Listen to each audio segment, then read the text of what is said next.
ഒരു കുഞ്ഞു ഗെയിമാണ്. കാർഡ്സ് അല്ല, പേപ്പറാണ്. ചീട്ട് ഇത് മറ്റേ തത്തമ്മ ചീട്ട് എടുക്കുന്ന പോലെ ഓരോ ചീട്ട് എടുക്കണം. ഇതിനകത്ത് എന്തെങ്കിലും ഒരു ടോപ്പിക് അല്ലെങ്കിൽ എന്താ ഒരു വേർഡ് ഉണ്ടാവും. അപ്പൊ ആ വേർഡും നിങ്ങളുടെ ലൈഫും തമ്മിൽ റിലേറ്റ് ചെയ്തിട്ട് എന്താണോ മനസ്സിലേക്ക് വരുന്നത് അത് പറയാം. അപ്പൊ അതേ അവസ്ഥ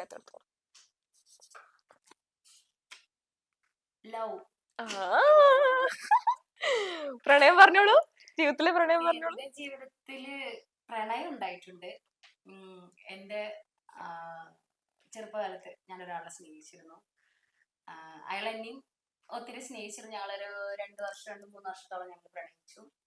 പിന്നീട് അദ്ദേഹം ഒരു എന്താ പറയാ, കുറച്ച് പൈസ കുറവുള്ള ഒരു കുടുംബത്തിലായിരുന്നു അദ്ദേഹം ഉണ്ടായിരുന്നത്. ഞാനാണെങ്കിലോ പറയാൻ കാശുണ്ട്, പക്ഷെ എന്റെ പലടുത്തും എന്റെ ഉമ്മടുത്ത് കാശുണ്ടായിരുന്നില്ല. ഞാൻ വളർന്നിരുന്ന ആ ഒരു വീട്ടില് കാശുണ്ടായിരുന്നു. അതുകൊണ്ട് തന്നെ ആ ഒരു കല്യാണം നടന്നില്ല. ഒത്തിരി അവൻ വന്ന് വീട്ടിൽ അന്വേഷിച്ചിട്ടുണ്ടായിരുന്നു. അവന്റെ ഉപ്പാനെ കൊണ്ടും അതുപോലെ മമ്മമാരെ കൊണ്ടും ഒക്കെ എനിക്ക് അവളെ ഒത്തിരി ഇഷ്ടമാണ്, എനിക്ക് കല്യാണം കഴിച്ചിരുന്നു എന്നൊക്കെ ചോദിച്ചിട്ട് അതായിരുന്നു.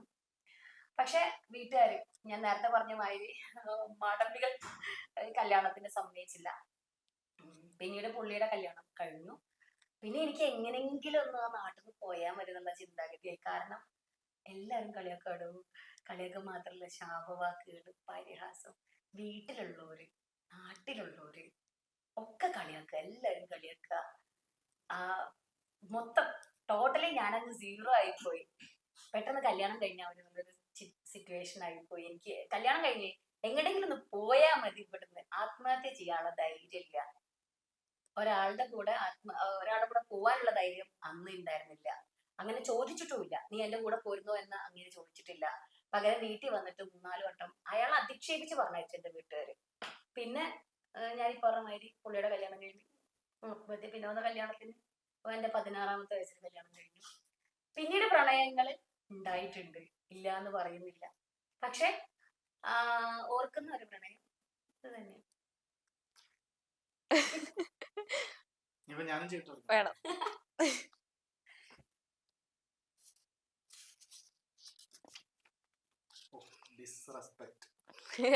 ഞാൻ തന്നെയായിരിക്കും റെസ്പെക്ട് ഇല്ല, അങ്ങനല്ല. ഇങ്ങനെ നമുക്ക് അങ്ങനത്തെ അനുഭവങ്ങളൊന്നും ഉണ്ടായിട്ടില്ല. എന്നാൽ നിസ്സാരമായ 1-2 അനുഭവങ്ങൾ ഉണ്ടായിട്ടുണ്ട്. അത് കൂടുതൽ വിശദീകരിച്ച് പറയുന്നില്ല. ഓക്കെ, ഇനി ഓരോന്നും കൂടി എടുക്കാം.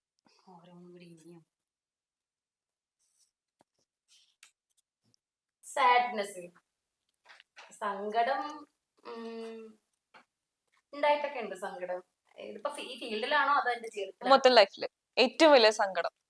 ഏറ്റവും വലിയ സങ്കടം ഞാൻ പറഞ്ഞല്ലോ, ഈ 32 വയസ്സ് വരെ സങ്കടം തന്നെയായിരുന്നു.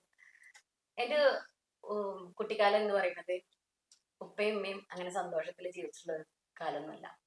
രണ്ടുപേരും സെപ്പറേറ്റ് ഒക്കെ ആയിരുന്നു. പിണങ്ങിയിട്ടൊക്കെ ഉള്ള കാലഘട്ടമായിരുന്നു അവര്. അങ്ങനെ ഒരു 3 മക്കളായിരുന്നു ഞങ്ങള്. പിന്നെ ഉമ്മാന്റെ ഫാമിലിയുടെ കൂടെ ആയിരുന്നു ജീവിച്ചിട്ടുണ്ടായിരുന്നത്. അവിടെ കഷ്ടപ്പാടുകളും ബുദ്ധിമുട്ടുകളൊക്കെ ഉണ്ടായിരുന്നു. പുറത്തൊന്നും നോക്കുന്നവർക്ക് ചിലപ്പോൾ ഞങ്ങൾക്ക് ഒരു കഷ്ടപ്പാടും ബുദ്ധിമുട്ടുണ്ടാവില്ല. വലിയ തറവാട്ടിത്തെ പെൺകുട്ടികളാണ് എന്നൊരു ചിന്താഗതി. പക്ഷെ ചില വാക്കുകളൊക്കെ എന്നെ എന്റെ കുട്ടിക്കാലത്തെ വേദനിപ്പിച്ചിരുന്നു. ചില ആൾക്കാരൊക്കെ എന്നോട് ചോദിക്കും, ഇങ്ങനെയാണ് ഇങ്ങനെ സംസാരിക്കണേ, എന്താണ് ഇത്ര ക്രൂരമായിട്ടൊക്കെ പെരുമാറുന്നത്? സത്യം പറഞ്ഞാൽ ഞാൻ എന്റെ കുട്ടിക്കാലത്ത് കേട്ടിട്ടുള്ള ആ പല ചീത്തവിളികളും ഇപ്പോഴും എനിക്ക് ഓർമ്മയുണ്ട്. ഞാനതെന്റെ ക്യാരക്ടറായിട്ട് ഉപയോഗിക്കാറുണ്ട്. അത്രയും മോശപ്പെട്ടെന്ന് വെച്ചാൽ അത്രയും കുത്തുന്ന വാക്കുകളൊക്കെ എനിക്ക് ചെറുപ്പത്തിൽ കേട്ടിട്ടുണ്ട്. പിന്നെ ഞാൻ ആരെയും കുറ്റം പറയുന്നില്ല. നമ്മുടെ മാതാപിതാക്കൾ തന്നെയാണ് നമ്മളെ നോക്കേണ്ടത്. മറ്റൊരാൾക്കാരെ ഏൽപ്പിക്കുമ്പോൾ ചിലപ്പോൾ അതിൻ്റെതായ ബുദ്ധിമുട്ടുകൾ അവർക്കും കുടുംബമുണ്ട്. അതൊക്കെ വലുതായപ്പോ മനസ്സിലായി. പിന്നീട് 16 വയസ്സിൽ കല്യാണം കഴിഞ്ഞു. അത് വലിയൊരു പരാജയമായിരുന്നു. അതിന് കൂടുതലായിട്ട് ഞാൻ ആ ഒരു ഡീറ്റെയിലേക്ക് കടക്കുന്നില്ല. എന്റെ ജീവിതത്തിൽ എന്നെ വേദനിപ്പിച്ചത് എന്റെ മോനിക്കുണ്ടായ ഇൻസിഡന്റ് ആണ്.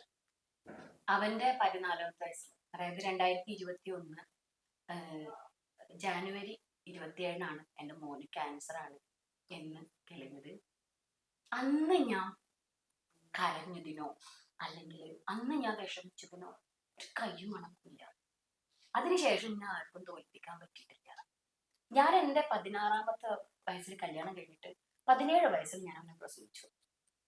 2007 ഞാൻ എൻ്റെ മോനെ പ്രസവിച്ചെങ്കിലും ഒരു ഉമ്മയായത് 2021 ജൂലൈ 27 രസ്യ ഒരു ഉമ്മയായത്. അന്നാണ് ഞാൻ മനസ്സിലാക്കിയത് എൻ്റെ മക്കൾക്ക് ഞാൻ മാത്രമേ ഉള്ളൂ. എൻ്റെ മക്കളെ, എൻ്റെ മോനെ എങ്ങനെയെങ്കിലും രക്ഷിച്ചെടുക്കണം. അപ്പൊ ആ സമയത്ത് ഹസ്ബൻഡ് കൂടെ ഇല്ല? ഹസ്ബൻഡ് കൂടെ ഉണ്ടായിരുന്നു. ആദ്യമൊക്കെ പുള്ളിക്കാരൻ കൂടെ ഉണ്ടായിരുന്നു. എൻ്റെ കല്യാണം കഴിഞ്ഞ് ഹസ്ബൻഡുമായിട്ട് എനിക്ക് പൊരുത്തപ്പെട്ടു പോകുന്നില്ല, എനിക്ക് പറ്റുന്നില്ല, അദ്ദേഹത്തിന് തീരെ പറ്റുന്നില്ല. ഞങ്ങൾ രണ്ടുപേരും ഒന്നാമത്തെ കാര്യം, എൻ്റെ 16ാമത്തെ വയസ്സിൽ എന്റെ കല്യാണം കഴിപ്പിച്ചു. അതെന്നെ ഏറ്റവും വലിയ തെറ്റ്. ഒരു പക്വത ഇല്ലാത്ത കുട്ടിയെ അത്യാവശ്യം ഏജുള്ള ഒരാൾക്ക് കല്യാണം കഴിപ്പിച്ചു കൊടുത്തു. അത് ഏറ്റവും വലിയ തെറ്റാണ്. ഞാൻ പറയുകയാണെങ്കിൽ അത് ഏറ്റവും വലിയ തെറ്റാണ്. ഞങ്ങൾ രണ്ടുപേരും തമ്മിൽ ഒരുപാട് പൊരുത്തക്കേടുകൾ ഉണ്ടായിരുന്നു. നീളമാണെങ്കിലും കളറാണെങ്കിലും ഒരുപാട് കുറ്റങ്ങൾ എനിക്കുണ്ടായിരുന്നു.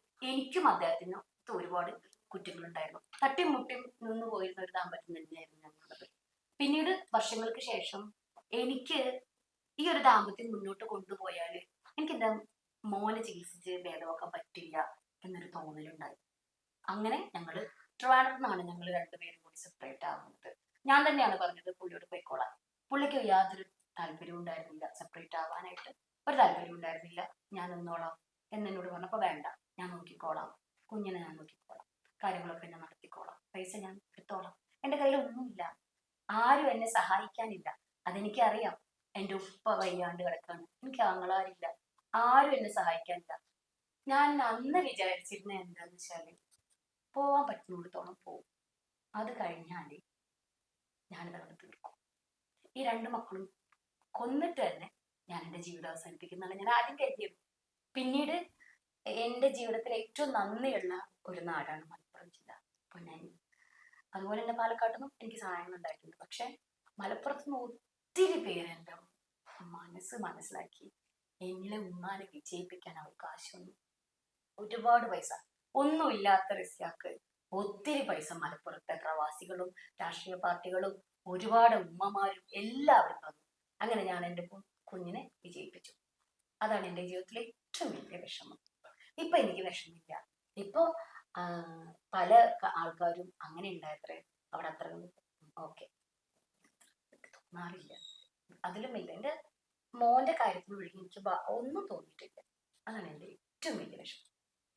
മോന്റെ ജീവിതം ഇപ്പോഴും അവനൊന്ന് പനിച്ചാൽ, അല്ലെങ്കിൽ അവനൊന്ന് കീമോ ഒക്കെ ചെയ്തിട്ടൊന്ന് തളർന്നാൽ അപ്പോഴൊക്കെ ഞാൻ അങ്ങ് നെർവസ് ആയി. ഈ കാണുന്ന ചങ്കൂറ്റൊന്നും എനിക്ക് അപ്പുണ്ടാവില്ല. അങ്ങനെ ഒരു പ്രശ്നമുണ്ട്. ചിലപ്പോൾ എൻ്റെ 2ാമത്തെ മോൻക്ക് കൂടി ഞാൻ അത്ര പരിഗണന കൊടുക്കില്ല. അവനാണ് ഫസ്റ്റ്. അവന് വേണ്ടിയാണ് ഞാൻ എൻ്റെ ജീവിതം മുന്നോട്ട് കൊണ്ടുപോയത്. എൻ്റെ 17ാമത്തെ വയസ്സിൽ എനിക്കിത് മുന്നോട്ട് കൊണ്ടുപോകാൻ പറ്റില്ല എന്ന് എനിക്ക് തോന്നിയിട്ടും എനിക്കൊരു കുഞ്ഞായല്ലോ. എൻ്റെ ജീവിതം എൻ്റെ മോന് ഉണ്ടാവരുത്, ഉപ്പയും ഉമ്മയും ആ തലക്കലും ഈ തലക്കലും ഒരു ലൈഫ് എൻ്റെ മക്കൾക്ക് ഉണ്ടാവരുത് വിചാരിച്ചിട്ടാണ് ഞാൻ അവനുമായി മുന്നോട്ട് പോയത്. അവന് വേണ്ടി തന്നെയാണ് ഞാൻ എൻ്റെ ലൈഫും ഇല്ലാതാക്കിയത്. ഇനി പ്രദീപേട്ടൻ ഒരു കാർഡ് എടുക്കണം.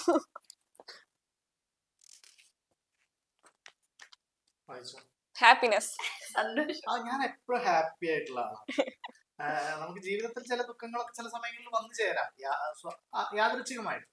പക്ഷെ ഞാൻ എപ്പോഴും ഹാപ്പി ആയിട്ടിരിക്കാൻ ആഗ്രഹിക്കുന്ന ആളാണ്. എനിക്ക് ഒരുപാട് സൗഹൃദങ്ങളുണ്ട്. ഇപ്പോ വേറൊരു പ്രത്യേകത എന്താന്ന് വെച്ച് കഴിഞ്ഞാൽ ഈ വീഡിയോസ് ഇങ്ങനെ ആയി തുടങ്ങിയപ്പോ കേരളത്തിന്റെ നാനാ തലത്തിലുള്ള ആളുകൾ നമ്മുടെ വീഡിയോസ് കാണുന്നുണ്ട്. അപ്പോ എല്ലായിടത്തും എനിക്ക് സൗഹൃദങ്ങൾ ഉണ്ടായിട്ടുണ്ട്.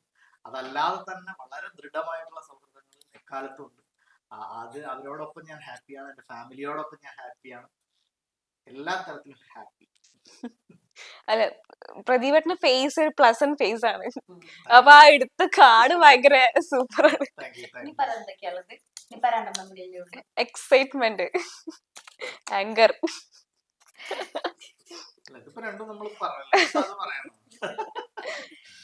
എക്സൈറ്റ്മെന്റ്, അവസ്ഥയൊക്കെ എക്സൈറ്റ്മെന്റ് തന്നെയാണ്. ഞാനൊന്നും ഒരിക്കലും ഇതുപോലെ ആവുമെന്ന് വിചാരിച്ചിട്ടില്ല കേട്ടോ. ആ ഒരു അകത്തളം എന്നാണ് ഞങ്ങള് പാലക്കാടാണ് ഞാൻ ജനിച്ചതും വളർന്നൊക്കെ. അപ്പൊ ഒരു അകത്തളത്തിൽ അല്ലെങ്കിൽ ഒരു മുറിയുടെ ഉള്ളില് ജീവിച്ച് തീരേണ്ട ഒരു ജന്മം എന്നിലെ കഴിവുകൾ മനസ്സിലാക്കി എനിക്ക് സപ്പോർട്ട് തന്നത് ഓറഞ്ച് മീഡിയയിലെ MD ഷാജി സാർ തന്നെയാണ്. അദ്ദേഹമാണ് ആദ്യമായിട്ട് ഞാൻ നേരത്തെ പറഞ്ഞ പോലെ എനിക്ക് പൈസ തന്നത്. പക്ഷെ പുള്ളി എനിക്ക് എത്ര പൈസ തന്നാലും ഞാൻ ആദ്യമായിട്ട് ഓർക്കുന്ന, നന്ദിയോടെ ഓർക്കുന്ന ഒരൊറ്റ പൈസ ഉണ്ട്. ഞാൻ പുള്ളിനെ പരിചയപ്പെട്ടു എന്ന് പറഞ്ഞല്ലോ, ജോയ് ഓഡിയോ ലാബിൽ വെച്ച് ഞങ്ങൾ പരിചയപ്പെട്ടു. അന്ന് എന്നോട് പുള്ളി ചോദിച്ചു, എന്താ അന്ന് മോന്റെ ഫേസ് ഒക്കെ കീമോ ചെയ്തും റേഡിയേഷൻ ചെയ്തും വേറൊരു ടൈപ്പിലാണ്, മുടിയൊന്നുമില്ല, അപ്പൊ എന്തായിക്കും എന്ന് വെച്ചപ്പോ ഞാനുള്ള സത്യാവസ്ഥ ഞാൻ പറഞ്ഞു. ഇങ്ങനെ ക്യാൻസറാണ്, ഇപ്പൊ ട്രീറ്റ്മെന്റ് നടന്നുകൊണ്ടിരിക്കുകയാണ്, ഞങ്ങൾ ട്രിവാൻഡ്രത്താണ്, ഇപ്പോൾ നാട്ടിൽ വന്നതാണ്, അപ്പൊ ഇവിടെ ഇങ്ങനെ ജോലി അന്വേഷിക്കാം. Okay okay. അപ്പോൾ 2 ദിവസം കഴിഞ്ഞാൽ ഞാൻ ട്രിവാൻഡ്രത്തേക്ക് പോവുകയാണ് കീമോ എടുക്കാൻ. എൻ്റെ കയ്യിൽ വളരെ കുറച്ച് പൈസ. അപ്പോൾ പോകുന്ന സമയത്ത് എനിക്ക് ഓറഞ്ച് മീഡിയ ഹബിൽ നിന്ന് ഒരു 5000 രൂപ വരികയാണ്. അപ്പൊ ഞാൻ ആകെ അണ്ടറടിച്ചു പോയി. എനിക്ക് കേവലം അരമണിക്കൂർ മാത്രമേ ഈ മനുഷ്യനെ പരിചയമുള്ളൂ. പിന്നീട് ഞാൻ ഇയാളെന്നെ വിളിക്കുകയോ ഞാൻ ഇയാളെ വിളിക്കുകയോ ഒന്നും ചെയ്തിട്ടില്ല. അപ്പൊ ഞാൻ ആദ്യം വിളിച്ചത് എൻ്റെ ഉമ്മാനെ. ഉമ്മ, അയാൾ എനിക്ക് പൈസ അയച്ചു തന്നു ഉമ്മ ഞാൻ പറഞ്ഞു. അയാൾ എനിക്ക് അയാൾ വേറൊരാളെ ഞങ്ങൾ അയാളെന്ന് പറയും. അയാൾ എനിക്ക് പൈസ അയച്ചു. അപ്പൊ ആര്? അതുമ്മ ആ ഷാജി ഓറഞ്ചില്ലേ, അയാൾ എനിക്ക് പൈസ അയച്ചെന്നമ്മ എന്ന്. അപ്പൊ എൻ്റെ ഉമ്മ, മാഷാ അല്ലാ, എൻ്റെ മോന് തോന്നിയല്ലോ ഞങ്ങളെ ഒന്ന് സഹായിക്കാൻ, തോന്നിയല്ലോ.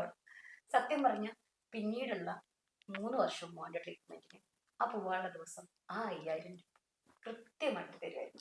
എന്റെ ശമ്പളത്തിന്റെ കുറവ്. അയാളോടുള്ള നന്ദി പറഞ്ഞതില്ല. പക്ഷെ ഏറ്റവും കൂടുതൽ ഞാൻ തല്ലോടും, അതുപോലെ തന്നെ തമാശ പറയൊക്കെ ചെയ്യുന്നത് പുള്ളിയോട് തന്നെയാണ് കേട്ടോ. പുള്ളിയുടെ ഒരു സപ്പോർട്ടൊന്നും ഇല്ലാണ്ട് നമുക്കതിനെ പിടിച്ചിക്കാൻ പറ്റില്ലായിരുന്നു. ഷാജിക്ക് ആദ്യം അഭിനയിക്കായിരുന്നില്ലേ കണ്ടന്റിലൊക്കെ? കണ്ടന്റിലൊക്കെ കൂടെ അഭിനയിക്കായിരുന്നു. പിന്നെ പുള്ളി അഭിനയിക്കാതെ ആദ്യം എന്താ സംഭവം എന്ന് വെച്ചാലേ, ആദ്യം പുള്ളി ഞങ്ങളുടെ കൂടെ ഞാൻ അങ്ങനെ പറയും, ഷാജി കൊണ്ട് വരും അഭിനയിക്കാൻ എന്ന് പറയുമ്പോ ഞാൻ അഭിനയിച്ചാൽ ശരിയാവില്ല. ഇപ്പോ പുള്ളി പറയും അതിലല്ലേ ഒന്ന് ഞാൻ പറ്റില്ല, ഞങ്ങളുടെ ടീം ഓറഞ്ച് ഞങ്ങൾ നിങ്ങൾ എടുക്കില്ല. ഞാൻ നേരത്തെ പറഞ്ഞു ഭയങ്കര ഓപ്പൺ ആണ്, ടീം ഓറഞ്ച് ഭയങ്കര ഓപ്പൺ ആണ്, എല്ലാവർക്കും കോമഡികൾ പറയാം. ഞങ്ങൾ ഓഫീസിലും അങ്ങനെ തന്നെയാണ്. ഇപ്പം എനിക്ക് മാത്രമൊന്നും അല്ല കേട്ടോ ഇങ്ങനെ ഒരു അനുഭവം ഉണ്ടായിട്ട്. ഒട്ടുമിക്ക ഞങ്ങളുടെ കൂടെ വർക്ക് ചെയ്യുന്ന ഓരോരുത്തർക്കും ഓരോ പ്രശ്നം ഉണ്ടാവുമ്പോ ഷാജിക്ക് മുൻപിലുണ്ടാവും, ഞങ്ങൾ ഫ്രണ്ടിലും. ഞങ്ങളെല്ലാവരും ഒരു കുടുംബം പോലെ സന്തോഷമായിട്ടും സമാധാനമായിട്ടും മുന്നോട്ട്. അതുകൊണ്ടാണ് എനിക്ക് ഇത്രയ്ക്ക് ഇഷ്ടം ഇവരോട്.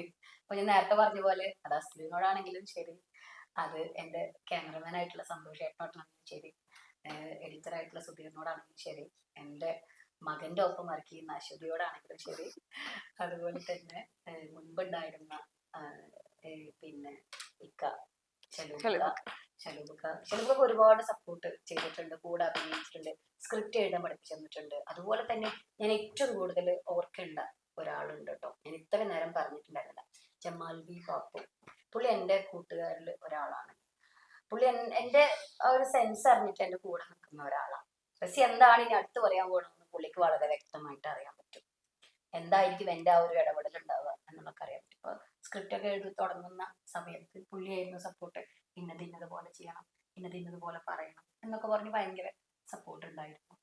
പിന്നെ അതുപോലെ തന്നെ ഇപ്പൊ ഞങ്ങളുടെ കൂടെ ജോയിൻ ചെയ്ത സിറാജിക്കൊക്കെ വലിയ സിനിമയൊക്കെ ചെയ്തിട്ടുള്ള ഒരു ഡയറക്ടറാണ്.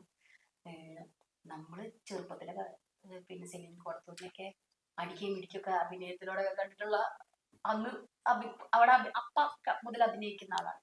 കൂടെ നല്ല സന്തോഷമായിട്ട് അഭിനയിക്കുന്നു. അതുപോലെ തന്നെ ഇന്ദിര ചേച്ചി നാടകത്തിലൊക്കെ അഭിനയിച്ചിട്ടുള്ള ചേച്ചിയാണ് നമ്മുടെ ഹരി. പിന്നെ റാഫിക്ക എനിക്ക് ഒത്തിരി വർക്ക് തന്നിട്ടുണ്ട്. എനിക്ക് റാഫിക്കൊക്കെ അറിയാം എനിക്ക് പരസ്യം ചെയ്യുന്നത് ഭയങ്കര ഇഷ്ടമാണെന്നുള്ളത്. അപ്പൊ റാഫിക്ക പരസ്യം എടുക്കുമ്പോൾ ആ സമയത്തൊക്കെ എന്നെ ഓർമ്മിച്ച് വിളിച്ച് റാഫിക്ക പരസ്യം തരും. അങ്ങനെ ഞങ്ങളുടെ ഈ ടീം ഓറഞ്ച് എന്ന് പറഞ്ഞാൽ നിങ്ങൾ ഈ കാണുന്ന 1-2 പേരല്ലല്ലോ, ഒത്തിരി പേരുണ്ട് അവിടെ. ഭയങ്കര സന്തോഷം. അപ്പൊ നല്ലൊരു ടോക്കായിരുന്നു, കൊറേ ചിരിച്ചു. നമ്മള് സത്യം പറഞ്ഞ സെയിം ഫാമിലിയാണ്. സ്റ്റിൽ നമ്മൾ നമ്മുടെ ചാനലിൽ തന്നെ നമ്മുടെ മെയിൻ ക്യാരക്ടേഴ്സിനെ കൊണ്ടുവന്ന് അവരെ ലൈഫ് സ്റ്റോറി പറയിപ്പിച്ചത്, സ്ഥിരം ലൈവിൽ വന്നിട്ട് ഒരേ കാര്യങ്ങൾ പറഞ്ഞ അവരെന്നെ ടയേർഡായി. പിന്നെ ഈവൻ നമുക്ക് ഓഫീസിലേക്ക് നിരന്തരം കോൾസ് വരുന്നുണ്ട്, ഇവരെ വീട് എവിടെയാണ്, ഇവരെ പറ്റി ഞങ്ങൾക്ക് അറിയണം, അവരോട് ഒന്ന് സംസാരിക്കണം, ഒന്ന് ഫോൺ നമ്പർ തരുമോ എന്ന് പറഞ്ഞിട്ട് ഒരുപാട് പേര് വിളിക്കുന്നുണ്ട്. അപ്പൊ ഇവർക്ക് എല്ലാവർക്കും കൂടി വേണ്ടിയിട്ട് ഒരു സമ്മാനമോ അല്ലെങ്കിൽ അവരൊരു സമാധാനം വേണ്ടിയിട്ടൊക്കെ നമ്മൾ ഈ ഒരു വീഡിയോ സമർപ്പിക്കുകയാണ്. അപ്പൊ എല്ലാവർക്കും നന്ദി.